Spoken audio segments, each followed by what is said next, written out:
विदर्भा के हमारे कैंडिडेट्स प्रशांत पडोले जी, नामदेव किरसन जी, विकास ठाकरे जी, प्रतिभा धनोरकर जी, श्याम बारवे जी, स्टेज पे इंडिया अलायंस के सब नेता, पार्टी के और अलायंस के प्यारे कार्यकर्ता, भाइयों और बहनों, प्रेस के हमारे मित्रों, भैया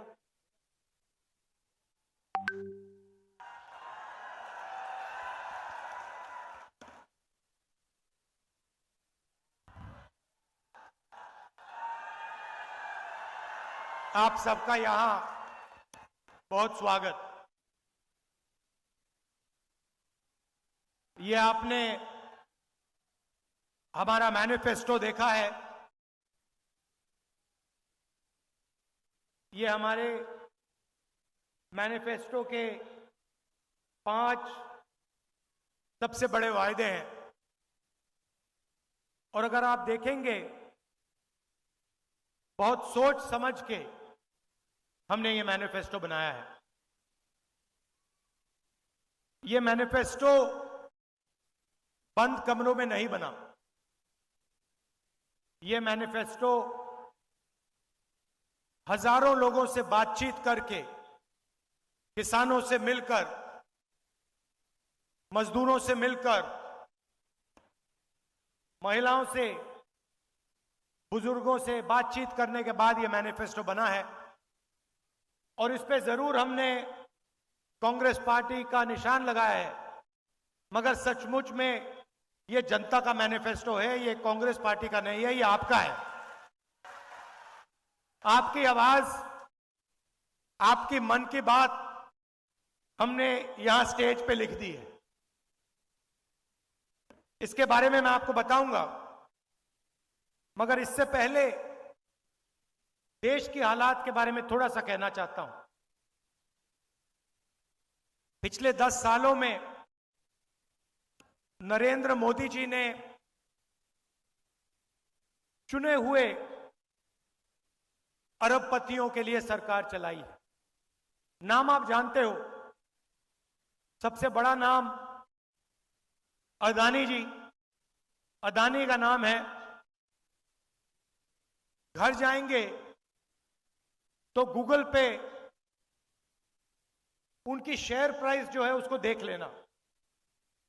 जिस दिन नरेंद्र मोदी की सरकार आती है, उस दिन के बाद अदानी की शेयर प्राइस बढ़ती जाती है, बढ़ती जाती है, बढ़ती जाती है। और पूरा देश जानता है कि इसको नरेंद्र मोदी की सरकार कहा जाता है, मगर सचमुच में यह अदानी की सरकार है। एक अरबपति की सरकार है और सब कुछ अदानी के लिए किया जाता है। महाराष्ट्र में आपका एयरपोर्ट, मुंबई का एयरपोर्ट था, किसी और के हाथ में था। उस पर सीबीआई इंक्वायरी होती है, दबाव लगाया जाता है, धमकाया जाता है, और जादू से कुछ ही दिन बाद वो एयरपोर्ट अदानी जी के हवाले कर देता है। सब इंक्वायरी बंद हो जाती है, सीबीआई शांत हो जाती है। अदानी जी महाराष्ट्र का सबसे बड़ा एयरपोर्ट चलाते हैं। और ये सिर्फ एयरपोर्ट के साथ नहीं हुआ है, ये पोर्ट्स के साथ हुआ है। हिंदुस्तान के सारे पोर्ट्स इनके हाथ में हैं। इंफ्रास्ट्रक्चर के साथ हुआ है। पुल बनते हैं, सड़कें बनती हैं, फायदा उन्हीं को जाता है। खदान उनकी, कोयला उनका, सोलर पावर उनका, विंड पावर उनका, बिजली उनकी, सारा का सारा अदानी जी के लिए। और 5-10 और होंगे।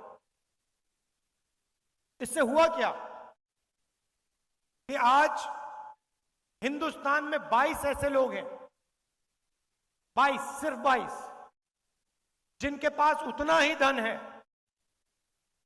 जितना हिंदुस्तान के 70 करोड़ लोगों के पास। मतलब देखिए 22 लोग पहली लाइन में 22 लोग बैठे हैं। आप सोचिए इतने लोगों के पास उतना ही धन है जितना हिंदुस्तान के 50% आबादी के हाथ में है। और 24 घंटा नरेंद्र मोदी जी कभी धर्म की बात करेंगे, कभी गरीबों की बात करेंगे, कभी हिंदू मुस्लिम कहेंगे, एक जात को दूसरी जात से लड़ाएंगे। और लक्ष्य एक ही है कि आपका जो धन है आपको पता भी नहीं लगता। जो आप जीएसटी में देते हो, आप शर्ट खरीदते हो टैक्स लग जाता है, पेट्रोल खरीदते हो टैक्स लग जाता है, जूते खरीदते हो, टूथपेस्ट खरीदते हो, जो भी आप खरीदते हो उसमें टैक्स लग जाता है। और आप उतना ही टैक्स देते हो जितना गौतम अदानी देता है। अगर आपने शर्ट खरीदी, 500 रुपए की शर्ट खरीदी, आप भी 18% दोगे, अदानी भी 18% देगा। और आपकी आमदनी हजारों में, उसकी आमदनी हजारों करोड़ों में, टैक्स एक ही देते हो। 24 घंटा मीडिया प्रधानमंत्री का चेहरा टीवी पे दिखाता है। मैं कन्याकुमारी से कश्मीर चला, 4000 किलोमीटर चला, और रास्ते में हजारों लोगों से मेरी बातचीत हुई, किसानों से, युवाओं से, सबसे मिला मैं पूछता था सबसे जरूरी मुद्दा कौन से हैं, कौन सा है? सब लोग जवाब देते थे बेरोजगारी, बेरोजगारी, महंगाई, किसान को सही दाम नहीं मिलते, गरीबों की इस देश में कोई भागीदारी नहीं, ये मुद्दे थे। और आप 24 घंटा टीवी देखो, ना आपको बेरोजगारी के बारे में बताएंगे, ना आपको महंगाई के बारे में बताएंगे, आपको कोई किसान नहीं दिखेगा, कोई मजदूर नहीं दिखेगा। आपको बॉलीवुड के स्टार दिख जाएंगे आगे पीछे नाचते हुए, आपको क्रिकेटर दिख जाएंगे, आपको नरेंद्र मोदी जी दिख जाएंगे, कभी वो आपको समुद्र के नीचे दिखेंगे पूजा करते हुए। वहां पे मतलब मजाक बना रखा है, पूजा हो रही है, पंडित भी नहीं है, अकेले बैठे समुद्र के नीचे आर्मी वालों के साथ। और फिर एकदम समुद्र से आसमान में जाएंगे, सी प्लेन में, हेलीकॉप्टर में, ऊपर से। कोविड आएगा, लाशों के ढेर पड़े हुए हैं, गंगा में लाखों लाश चल रही हैं, हजारों लाशें चल रही हैं, और प्रधानमंत्री कहते हैं भाइयों और बहनों थाली बजाओ। नहीं, और मीडिया कहता है देखो प्रधानमंत्री ने क्या गजब की बात बोली है, कमाल कर दिया। वहां पे सांस नहीं ली जा रही, लोग दम तोड़ रहे हैं, मर रहे हैं, वेंटिलेटर नहीं है, ऑक्सीजन नहीं है। मीडिया कह रही है देखो कमाल किया मोदी जी ने, थाली बजवा दी हिंदुस्तान से, मरते हुए हिंदुस्तान से थाली बजवा दी। उसके बाद कहते हैं भाइयों और बहनों मोबाइल फोन जलाओ, मोबाइल फोन की लाइट चलाओ, वो चला दी। फिर मीडिया कहता है देखो कमाल की बात की मोदी जी ने, हिंदुस्तान में सेल फोन की लाइटें जला दी। और बाकी दुनिया देख रही है, कह रही है ये क्या हो गया भाई। और कोई प्रधानमंत्री थाली नहीं बजवा रहा था, वो बचा रहे थे लोगों को, जान बचाने में लगे थे। तो मजाक सा बना रखा है, कभी कुछ बोलेंगे, कभी कुछ और बोलेंगे। बस आपका ध्यान भटकाने का काम करते हैं। आप उनका भाषण सुनो, ध्यान से सुनो। उनका काम आपके ध्यान को इधर उधर ले जाने का है। अदानी जी का काम आपका धन आपके जेब में से निकालने का है। नरेंद्र मोदी जी कहते हैं मैं ओबीसी हूं। ठीक है, आप ओबीसी हैं,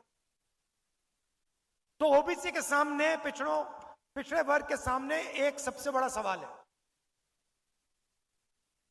इस देश में पिछड़े वर्ग के कितने लोग हैं? कोई कहता है 50% है, कोई कहता है 55% है, कोई जानता ही नहीं है। मगर मैं आपको एक बात कह सकता हूं, जितनी आपकी आबादी है उतनी आपकी भागीदारी इस देश में है ही नहीं। यह मैं गारंटी कह के कह सकता हूं। जितनी आबादी आदिवासी की है उतनी भागीदारी आपकी नहीं है। जितने इस देश में दलित हैं उनकी भागीदारी नहीं है। मीडिया की लिस्ट निकालो। मोदी मीडिया है, मगर देखिए, आपको आंकड़े पकड़ने चाहिए, आपको आंकड़े निकालने चाहिए। देखिए, यहां बैठे हैं ये जनता की आवाज कभी नहीं उठाते। मैं इनके सामने बोल रहा हूं, इनकी गलती नहीं है, ये जूनियर लोग हैं, इनको गुलाम बना के रखा हुआ है वहां पे, ये कुछ नहीं कर सकते। इनको ऑर्डर आता है, इन बेचारों को सैलरी लेनी है, बच्चे पालने हैं, इनकी गलती नहीं है, पीछे से ऑर्डर आता है। मगर आप इनकी लिस्ट निकालिए, हिंदुस्तान के मीडिया के मालिकों की लिस्ट निकालिए, इनकी सीनियर मैनेजमेंट की लिस्ट निकालिए। बड़े बड़े जो इनके एंकर्स हैं, जो 24 घंटा टीवी पे आते हैं, टिप्पणी करते हैं, ज्ञान देते हैं देश को, उनकी लिस्ट निकालिए। मैंने निकाली है। इसमें आपको एक पिछड़े वर्ग का आदमी नहीं मिलेगा, एक ओबीसी नहीं मिलेगा, एक दलित नहीं मिलेगा, एक आदिवासी नहीं मिलेगा, एक गरीब जनरल कास्ट का भी व्यक्ति नहीं मिलेगा। इसलिए ये आपकी बात नहीं करते। क्यों करें? ये आपके हैं ही नहीं। इनको छोड़िए, हिंदुस्तान की 200 सबसे बड़ी कंपनियों की लिस्ट निकालिए, उनके मालिकों की लिस्ट निकालिए। सब जानते हैं 200 बड़ी कंपनियां कौन सी हैं, उनकी लिस्ट निकालिए। उनकी मैनेजमेंट की लिस्ट निकालिए, उनके बड़े बड़े अफसरों की लिस्ट निकालिए। मुझे दिखा दीजिए उसमें ओबीसी कौन है, पिछड़े वर्ग का बता दो, दिखा दो मुझे कौन है वहां पे। हिंदुस्तान की 200 सबसे बड़ी कंपनियों में एक ओबीसी वर्ग का मालिक नहीं है, एक दलित मालिक नहीं है, एक आदिवासी मालिक नहीं है। मैं ऐसे नहीं बोल रहा हूं, मैंने पता लगाया है, मैंने लिस्ट निकाली है। मतलब 90% आपकी आबादी, और हिंदुस्तान की 200 सबसे बड़ी कंपनियों में आपका एक आदमी नहीं, मीडिया में आपका एक आदमी नहीं, प्राइवेट अस्पताल के मालिक की लिस्ट निकाली, उधर आपका कोई नहीं, सबसे बड़े कॉलेज यूनिवर्सिटी इनकी लिस्ट निकाले, उधर आपको नहीं मिलेगा। अब आप कहोगे भैया ये तो हमारा काम नहीं है, तो फिर ठीक है, हिंदुस्तान की सरकार को 90 अफसर चलाते हैं, बजट बढ़ता है, महाराष्ट्र को पैसा आता है, तमिलनाडु को पैसा जाता है, सड़कों में लगाया जाता है, डिफेंस में जाता है। बजट को 90 लोग बांटते हैं, 90 आईएएस अफसर हैं, लाखों करोड़ रुपए वो बांटते हैं, डिसाइड करते हैं कहां जाएगा, आपके बच्चों की शिक्षा में कितना जाएगा। 90 नाम में से एक नाम दलित है, एक नाम आदिवासी है, 3 नाम ओबीसी है। आपकी आबादी 50% और 90 में से 3, और वो भी छोटे छोटे डिपार्टमेंट में पीछे कहीं बैठे हुए हैं, बड़े डिपार्टमेंट में कोई नहीं है। और अगर हिंदुस्तान की सरकार 100 रुपए खर्च करती है तो दलित, ओबीसी, आदिवासी अफसर 6 रुपए 10 पैसे का निर्णय लेते हैं। आपकी आबादी कहां 90%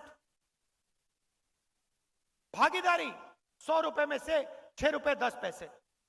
और फिर प्रधानमंत्री कहते हैं मैं ओबीसी हूं। कैसे ओबीसी हो आप? पिछड़ों का आपने क्या किया? ओबीसी के लिए क्या किया आपने? यह बता दो मुझे। कौन सी योजना आप लाए हिंदुस्तान के किसानों के लिए? वो ओबीसी हैं। गरीबों के लिए कौन सी योजना लाए? जो छोटा व्यापार चलाते हैं उनके लिए कौन सी योजना लाए? मुझे बता दो। एक योजना नहीं लाए आप। आदिवासी अफसर 100 रुपए में से 10 पैसे का निर्णय लेता है। दलित 100 रुपए में से 1 रुपए का निर्णय लेता है। पिछड़े वर्ग ओबीसी 100 रुपए में से 5 रुपए का निर्णय लेते हैं। अब आप कहोगे राहुल गांधी ने बात तो बता दी, मगर सॉल्यूशन क्या है? इसको ठीक कैसे किया जाए मैं बताता हूं। जाति जनगणना,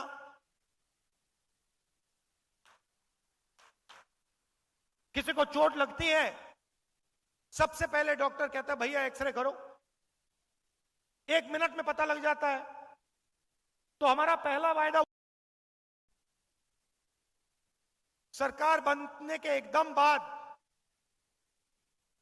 जाति जनगणना, इकोनॉमिक सर्वे, संस्थाओं का सर्वे कि हिंदुस्तान का धन किसके हाथ में है, कितना धन पिछड़े वर्ग के हाथ में है, कितना दलितों के हाथ में है, कितना आदिवासियों के हाथ में है, कितना गरीब जनरल कास्ट के हाथ में, कितना माइनॉरिटीज के हाथ में। हिंदुस्तान की संस्थाओं में ओबीसी कितने, दलित कितने, आदिवासी कितने, कहां, कौन सी पोजीशन पे।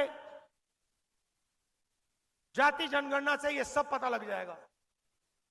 और क्रांतिकारी काम है। देखिए, हम आपका टाइम जाया नहीं करते हैं। कांग्रेस पार्टी आजादी के लिए लड़ी, हरी क्रांति, सफेद क्रांति, कंप्यूटर रेवोल्यूशन, बैंक नेशनलाइजेशन, ये काम हम करते हैं आपके लिए, आपके साथ मिलके।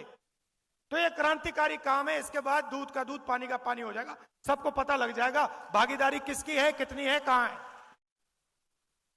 तो ये पहला कदम है। दूसरा कदम, यहां पे महिलाएं आई हैं। आप देश के भविष्य की देखभाल करती हो और आप डबल काम करती हो। आप जॉब भी करती हो और आप घर भी चलाती हो, बच्चों की भी देखभाल करती हो। करती हो नहीं करती हो? मगर इसके लिए आपको कभी सही कॉम्पनसेशन नहीं दिया गया। सही बात है ना? आप जाके जॉब करते हो, आप पुरुष हो, आप जाके जॉब करते हो, आपको सैलरी मिलती है। आपकी बीवी घर में काम करती है, वो भी जॉब करती है, जॉब के लिए उसको सैलरी मिलती है। मगर जो घर में काम करती है उसके लिए उसको कुछ नहीं मिलता। तो आपको मिलता है, मगर ये डबल काम करती है, इनको डबल पैसा नहीं मिलता। तो ये बातचीत हमने कांग्रेस पार्टी में की और हमने निर्णय लिया कि देखिए, जो महिलाएं हिंदुस्तान के भविष्य के देखभाल कर रही हैं, जिनको उसके लिए कॉम्पनसेशन नहीं मिलता है, पहली बार दुनिया में कोई भी सरकार ये क्रांतिकारी काम करने जा रही है।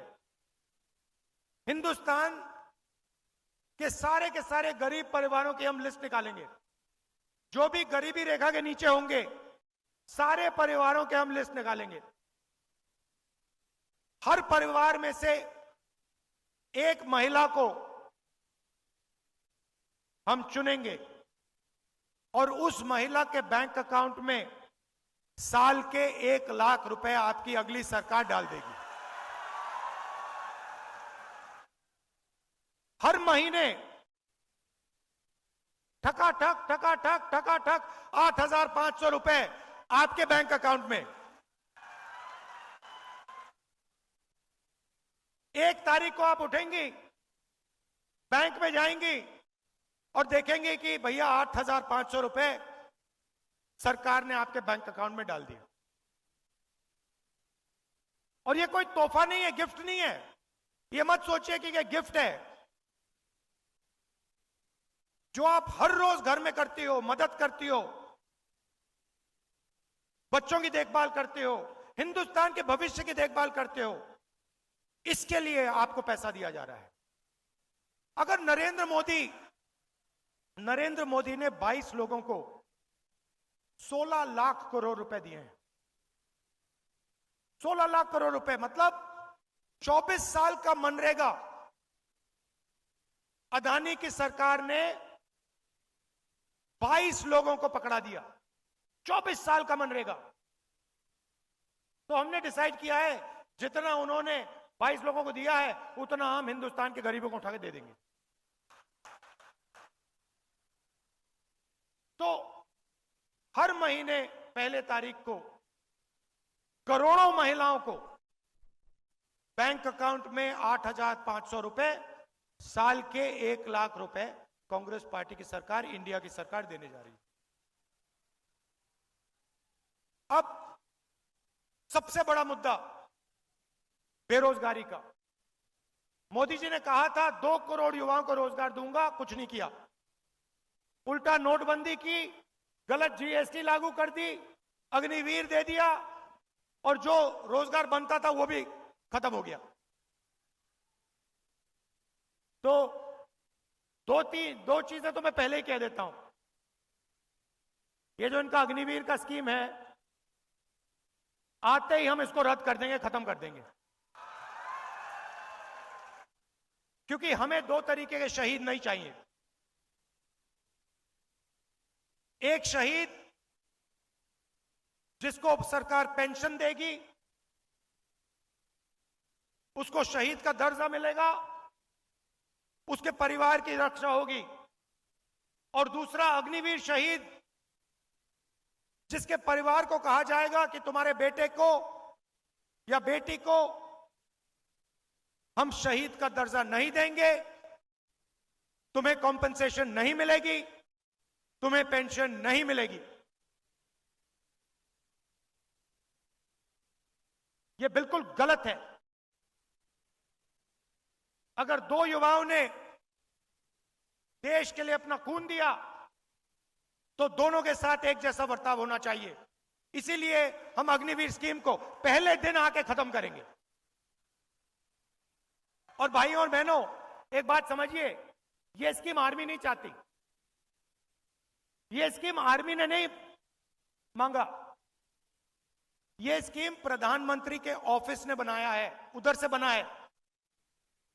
प्रधानमंत्री ने यह स्कीम लागू की है। प्रधानमंत्री के ऑफिस ने सेना को कहा है कि तुम अग्निवीर बनाओ। और हिंदुस्तान का कोई युवा ऐसा नहीं है जो अग्निवीर चाहता है। पहले रिक्रूटिंग सेंटर्स होते थे, वो सब बंद पड़े हैं, कोई नहीं जा रहा वहां पे, क्योंकि सब जानते हैं अग्निवीर बनेंगे, पेंशन नहीं मिलेगी, शहीद का दर्जा नहीं मिलेगा, कैंटीन नहीं मिलेगी। तो सबसे पहले इसको रद्द करेंगे। दूसरा काम, ये जो इन्होंने गलत जीएसटी लागू की है, जिससे छोटे व्यापारी खत्म हो गए हैं, स्मॉल मीडियम बिजनेस खत्म हो गए हैं। ये 5 अलग अलग टैक्स, दलाली वाली जीएसटी, एक्सटॉर्शन वाली जीएसटी, इसको हम बदलेंगे। एक टैक्स होगा, कम से कम टैक्स होगा। और जो हमारे किसान हैं जो आज टैक्स दे रहे हैं, उनकी बात मैं थोड़ी देर में कर रहा हूं, मगर कम से कम टैक्स होगा और एक टैक्स ब्रैकेट होगा। 30 लाख सरकारी वैकेंसीज हैं। 10 साल में नरेंद्र मोदी जी ने इनको नहीं भरा। 30 लाख वैकेंसी हम भर के आपको पकड़ा देंगे।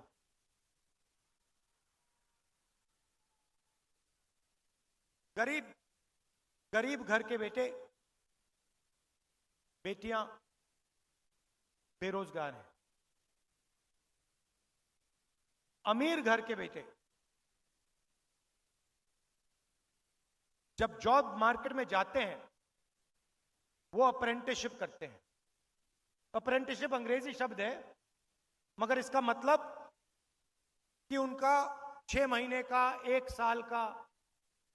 1 साल की जॉब लगती है, उनकी ट्रेनिंग होती है। प्राइवेट कंपनी में, पब्लिक सेक्टर में, सरकारी ऑफिस में उनको जॉब लगती है, उनकी ट्रेनिंग होती है, और फिर अगर वो अच्छा काम करते हैं उनकी जॉब परमानेंट हो जाती है। मगर ये अधिकार और ये मौका हिंदुस्तान के गरीब युवाओं को नहीं मिलता है। हम आपके लिए मनरेगा लाए थे, रोजगार का योजना, रोजगार का अधिकार। अब हम आपके लिए, हिंदुस्तान के युवाओं के लिए अप्रेंटिसशिप का अधिकार ला रहे हैं। इससे क्या होगा? जिसके पास डिप्लोमा है,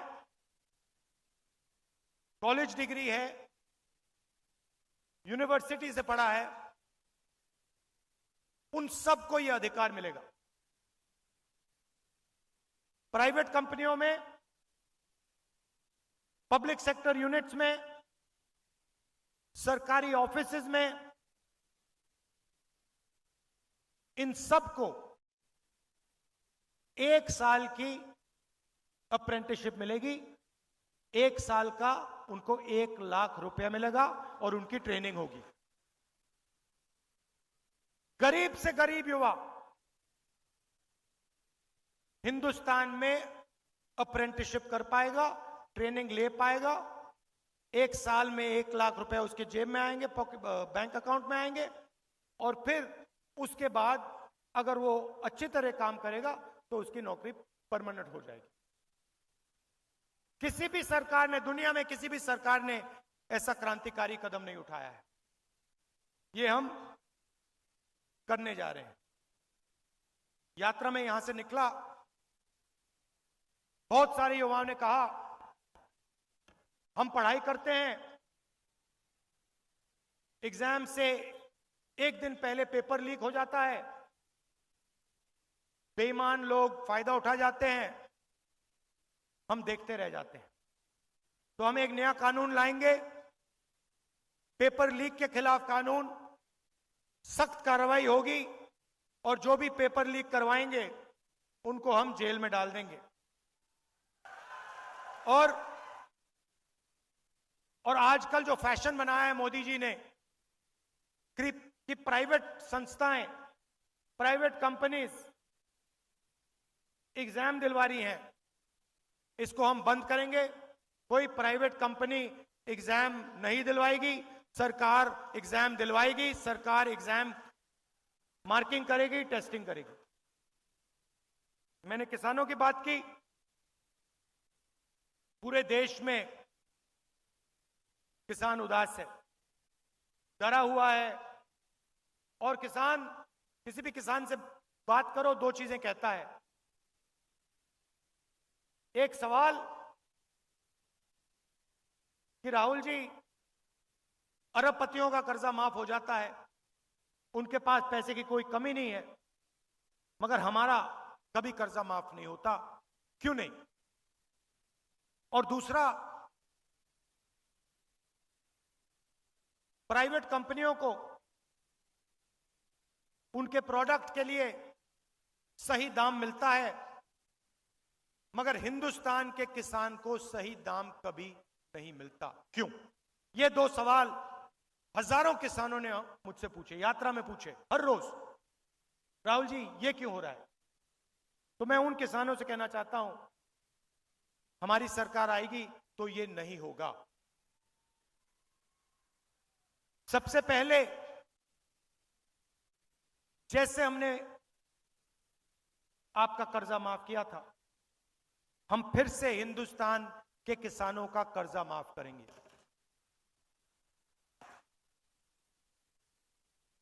और जो उनकी सबसे बड़ी डिमांड है, हिंदुस्तान का हर किसान कह रहा है कि हमें कानूनी एमएसपी चाहिए, कानूनी मिनिमम सपोर्ट प्राइस चाहिए। वो हम हिंदुस्तान के किसानों के लिए करने जा रहे हैं। पहली बार हिंदुस्तान में कानूनी मिनिमम सपोर्ट प्राइस हमारी सरकार हिंदुस्तान के किसानों को देने जा रही है। ये हमारी गारंटी है। हम आपको झूठ नहीं बोलते हैं। आप जानते हो, ये आपकी आवाज है, ये आपने हमें बताया है। हम कोशिश भी करते, आपके बिना ऐसा हम मैनिफेस्टो नहीं लिख पाते, क्योंकि ज्ञान, जानकारी आप में है, हिंदुस्तान के करोड़ों लोगों में है। तो हम आपकी सरकार चलाएंगे, हम अदानी की सरकार नहीं चलाएंगे। हम किसानों की, मजदूरों की, छोटे व्यापारियों की सरकार चलाएंगे। हमारी कोशिश हिंदुस्तान के युवाओं को रोजगार देने की होगी, किसानों की रक्षा करने की होगी। हमारा चेहरा आपको टीवी पे नहीं दिखेगा, क्योंकि टीवी आपका है ही नहीं। टीवी अदानी का है, टीवी उन्हीं 22 लोगों का है। उधर आप मोदी जी का चेहरा देख सकते हो। ये टीवी वाले, ये जो हमारी क्रांतिकारी गारंटियां हैं, ये कभी नहीं दिखाएंगे। धर्म की बात करेंगे 24 घंटा, मगर जब राम मंदिर के इनॉग्रेशन में आदिवासी राष्ट्रपति को अंदर नहीं जाने दिया, तो मीडिया ने एक शब्द नहीं बोला, एक शब्द नहीं बोला, चुप थे। देश के राष्ट्रपति को, देश की राष्ट्रपति को राम मंदिर के इनॉग्रेशन में नहीं आने दिया। क्यों? क्योंकि वो आदिवासी है। मगर मीडिया ने एक शब्द नहीं बोला, चुप थे बिल्कुल। मैं देख रहा था, वहां पे अदानी बैठे थे, अंबानी बैठे थे, सब बैठे थे, लाइन लगी हुई थी। बॉलीवुड के सारे स्टार बैठे थे, क्रिकेटर बैठे थे, मगर वहां एक पिछड़ा नहीं था, एक दलित नहीं था, एक आदिवासी नहीं था। यह सच्चाई है।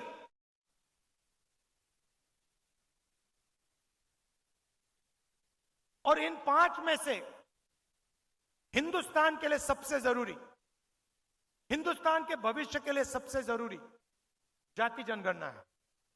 क्योंकि इससे जो आपके साथ धोखा हो रहा है,